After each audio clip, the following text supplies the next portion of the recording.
with the sound. Hello, ladies and gentlemen, and welcome to our Human Anatomical Atlas. The reason why we're going to show you all the important structures, anatomical structures that we have to know when we inject is because we are used to cadaver dissections, but it's very important to localize those structures in our models. So, therefore, we're going to start with the nerves. And the motor nerve, the mimetic, that innervates the mimetic muscles of the face, is the facial nerve, which is the seventh pair. It exits from the stylomastoid foramen and immediately forms at the level of the parotid plexus, which will give the 5 branches of the facial nerve. The first one is the temporal branch, goes upwards, crosses the zygomatic arch, and goes towards the orbit. Remember, this is going to be a superficial position of the nerve, 1/3 lateral to the zygomatic arch, 2/3 medial. At this point, it will cross the zygomatic arch and become quite superficial. The next branch is the zygomatic branch, goes among the zygoma. The third one goes to a lower plane, goes the buccal branch towards the lips. For the lower part of the face, we have the marginal mandibular branch, and finally, we have the cervical branch. So remember, facial nerve is responsible for the innervation of all the mimetic muscles of the face. Now we're going to move into the sensorial nerve, which is the trigeminus, the 5th pair. And it's divided into 3 regions, the ophthalmic, the maxillary, and the mandibular. And we have several branches. The first one, we can palpate at the level of the orbital rim an indentation, a first indentation, and this is the exit of the supratrochlear nerve. Supratrochlear, first indentation in the orbital rim. The second brand, at the level of the mid-pupillary line, sometimes we can also palpate a second indentation, is the supraorbital. These nerves are responsible of the innervation of the frontalis. At the same line, we will have the infraorbital, a branch of the maxillary nerve, and we have the infraorbital foramen, which is normally covered by bone. And at the same line, we have the mentalis. Finally, we have at the indentation or the junction between the maxilla bone and the zygoma and zygomatic arch, we have the exit of the zygomaticus cutaneous nerve. So, in summary, the facial nerve, 7th pair, innervates the mimetic muscles, and the sensitiveness of the face is due to the trigemin. Now we're going to move in one of the most important structures, which is the vascular structures. So at the level of the neck, we actually can palpate the common carotid. Here we have it. And this common carotid will give us 2 branches. The internal carotid that goes into the brain, and the external carotid, which will go towards the mandibular border, and at the level of the anterior border of the masseter, it will become the facial artery. Facial artery goes very tortuous among the nasolabial fold and gives 2 main branches. One of them is for the lower lip, the inferior labial artery. And the other one is the superior labial artery that ends more medial into the columella artery. These are branches of facial artery. When it reaches the ala of the nose, it gives the alar artery, and it changes the angle, and this is the reason why, with almost a 90-degree angle, we now name this terminal branch the angular artery. Very important is also the first branch of the external carotid, which is the superficial temporal artery. This superficial temporal artery, we can palpate it in the anterior part of the tragus, and sometimes a little bit in the upper part towards the temples.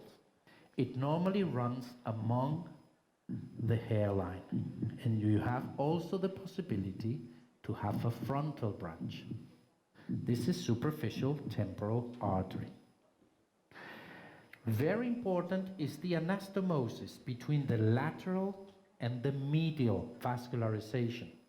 And this is due to the transverse facial artery that connects both systems, the medial and the lateral. And from the internal carotid system, basically from the ophthalmic, we have the dorsal nasal artery, which runs along the lateral part of the nose. And then we also have, again, we can palpate the indentation. The supratrochlear goes a little bit more medial and goes upwards. And also medial part of the pupilla, the supraorbital artery. It's very important to know the anastomosis that happens between supratrochlear, dorsal nasal, angular artery, even with the other side. Okay, and this is a very risky area of injection. We also have, at the same level of the supraorbital, we have the infraorbital, which is more or less 0.8 to 1 centimeters below the orbital rim. We can localize the orbital rim. 0.8 below is the exit of infraorbital. And one branch, most of the times, of the medial temporal artery is the zygomaticus facialis artery, that, as we have said before, exits from the junction between the maxilla and the zygoma. And finally, we have the mentalis. So very important to know all this vascularization in order to avoid any intravascular deposit of HA. Finish with the veins. And we know that veins run parallel to the arteries and nerves. So each of these structures will have the vein. But very importantly, we have to talk about facial vein, because facial vein goes a little bit separated from the artery and goes more straight towards the lower part of the face, a little bit more lateral than the artery, and it's not as tortuous as the artery, ending into the jugular, where it drains. So facial artery, goes a little bit more lateral and more straight. And also a very important vein will be the intercanthal vein that also connects at this anastomosis, as this is a very risky area for injection. Okay, so we have also zygomaticus temporal. Veins go and run parallel to the arteries. After we have explained our nerves and vessels, we're going to move into the mimetic muscles of facial expression. And our anatomical atlas has become alive. Let's have as a reference the eyebrow. And let's talk about the depressors of this eyebrow. The first muscle is going to be the corrugator. The origin of the corrugator is the medial orbital rim, and then it goes from deep from bone among the eyebrow and inserts into the skin of the eyebrow. So at the origin is deep. This is our deep injection. At the insertion is more superficial. Remember, all muscles contract from the insertion. Frown. Now we can see how this superficial insertion pulls the eyebrow downwards and medial. And this muscle is responsible of the vertical lines of the glabella. Relax. Now we're going to see the procerus, which is responsible for the horizontal lines at the base of the nose. This is a muscle that originates at the bone of the nose, and it goes upwards, becomes more superficial, and inserts into the skin of the glabella. Again, the contraction goes from the insertion to the origin, so it's again a depressor. And as you can see, it's responsible for these horizontal lines. Finally, the last depressor of the eyebrows, can you close your eyes? Is the orbicularis oculi. This muscle is a very big muscle, a sphincter. And the important part for us is the orbital part, external part. This is the part of the muscle that is responsible for the crow's feet or smiley lines. Can you smile? Give us a big smile. You can see the formation of these lines. We also have, relax, we also have a palpebral, part and a tarsal part, making this one of the biggest depressors of the eyebrows, the orbicularis oculi. Now, the only elevator of the eyebrows is the frontalis muscle. This is the muscle of the forehead, and we can have two variations. There are some people that have a continuous frontalis, but mostly it's divided into two sides, separated. The important thing of the frontalis is that these fibers actually are almost attached to the fibers of the depressors. This is why we have to be very accurate when we actually inject the glabella, not to hit the lower part of these fibers, unless, because if not, we will have a ptosis of the glabella. So frontalis, the only elevator of the eyebrows. Finally, a synergic muscle with the depressors of the glabella is the nasalis, and this is an important muscle that can become stronger when we actually, relax the glabella muscles. This is nasalis, lateral part of the nose. Now we're going to move into the lip. And the reference, let's talk about the elevators of the lip. The first one is a very thin muscle. It's the levator of ala nasalis, aliquid nasalis, and labius superioris, upper lip. This is a strong muscle in people that do have gummy smile. Can you smile? Big smile showing, that's it. So look how it's pulling up, and it's responsible of gummy smile. Relax. People that have a strong smile have then the next elevator is the elevator of upper lip or labius superioris, which is also contributing to the lateral, gummy smile, people that show the molar and premolar teeth. Then we have the zygomaticus minor, and finally the zygomaticus major. And these two muscles also help to elevate the upper lip. The insertion of the zygomaticus is on the zygoma, so it is a deep insertion. Now, what about the depressors of the lip? The first muscle is going to be the depressor angulis oris. This is the most lateral one, and it's imbricated with the depressor of labio inferioris. So this is the second muscle. And finally, deeper, we have the mentalis. Interesting, the mentalis, actually projects the lower lip. Can you do this? That's it. You can see the projection by activating the mentalis. Relax. At the same time, you can see how the DAO, depressor angulis oris, is contributing to the commissure, pull down the commissure of the mouth. Finally, we have at a deeper plane the levator of the angulis oris, which is a deep muscle, and the risorius. They are all inserting the modiolus, which is the confluence of the 7 muscles. And this is the risorius.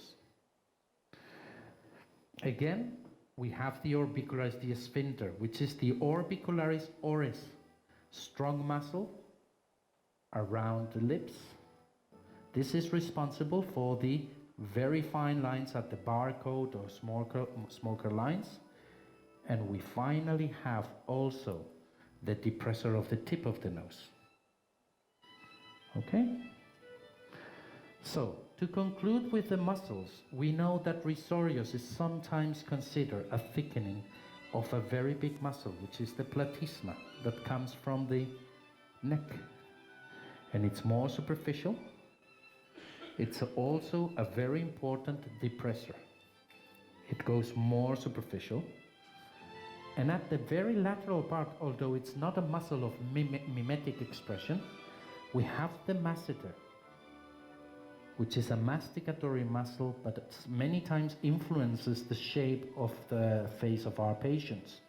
Then the platysma goes over the masseter and covers the masseter more superficially. So, we need to know about all these muscles when we make our dynamic assessment in our patients. So now, let me show you our female anatomical atlas. And we need to add new concepts of anatomy if we really need to personalize our treatments. This is the reason why we are going to talk about very important structures that influence these treatments, which are the ligaments, the true ligaments. Let's start from upwards. We have the superior temporal ligament, and then we have the orbicularis retaining ligament. This ligament makes a thickening at the lateral part of the orbit. This ligament continues with what many people and anatomists call the tear trough ligament, and at this junction we have the zygomaticus facialis ligament, major and minor. And here we start to see the masseteric cutaneous ligaments and premasseteric. And finally, we end with the mandibular ligament. The importance of all these ligaments is that this line actually is dividing the face into two. The lifting area compared to the voluminization area. And that is the importance of the ligaments. So clearly, we can now identify three different areas. The more medial one is going to be the area of the fat pads that we're going to show later, and this is the voluminization area. We need to restore volume at this level. Then we have the area of projection. This is the summit of the zygoma, so this is the area of maximum projection. And then we have the area of the zygomatic arch, which is going to be the lifting area. This is a lot for Caucasians. So, we now can personalize our treatments with different products depending on the patient needs. If the patient, the priority is to restore volume, we will start in the medial part and we will move lateral. If we do want some projection and elegance in a young patient, for example, we will start at the projection area. And if we really need to lift, we will then create support and different points at the lifting area. So let me show you with products. If we want to do volume, we're going to use Restylane volume, and we will have to restore the volume of the fat pads, mainly the deep fat pads that we are going to see, okay, immediately after. So that will be volume. When we want to project, we need a product that gives definition and contouring. This is actually a product which is called Define. So here I will project with Define. They're both OBT technology. And finally, when we need lifting, okay, especially in patients with a thick skin, we will definitely use the Nasha technology in different points given support. Look how this product is firmer and with less amount gives a lot of projection. and we can create the projection with lift. Okay? That is our 3 different areas based on the structure, the anatomical structure, which is the ligaments. In order to finish, we know that when we age, we lose volume, and this is due to the loss of volume of the fat pads. Let's start with the deep fat pads that are most important when we have to restore the volume of the midface. And here we can see we have the lateral SUV, suborbicularis oculi fat. Okay? Then we have the medial SUV. These are 2 very important fat pads that we normally have to restore when they have big deep tear trough and palpebromalar groove. Also, we have the deep mid-cheek fat pad. Some people, to make it easier, they call it the deep malar fat pad. And finally, we have the buccal fat pad at the deep layer. So these are the fat pads mostly at the deep layers, deep fat pads. We also have superficial fat pads that have to be considered when we treat. And in order to talk about them, I'm going to start with the forehead. And here we have the central forehead compartment. As these fat pads are separated by septums, we have the central forehead, the mid-forehead or medial forehead compartment, separated by septum, and then we will have the very big lateral temporal cheek fat pad. You can go this way, and this is a very long and deep fat compartment. All these compartments are superficial. We also have the supraorbital fat pad, which is quite superficial. We also have a lateral orbital and an inferior orbital fat pad. They are superficial, very thin fat pads. The last 3 fat pads on the midface will be the medial superficial cheek fat pad, the mid superficial cheek fat pad, and the medial superficial cheek fat pad. These 2 fat pads. And finally, the nasolabial fat pad. This is also a superficial fat pad that we need to avoid when we do our midface treatments.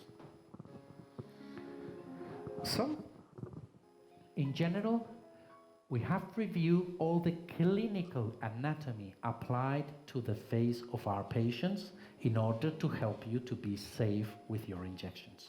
Thank you.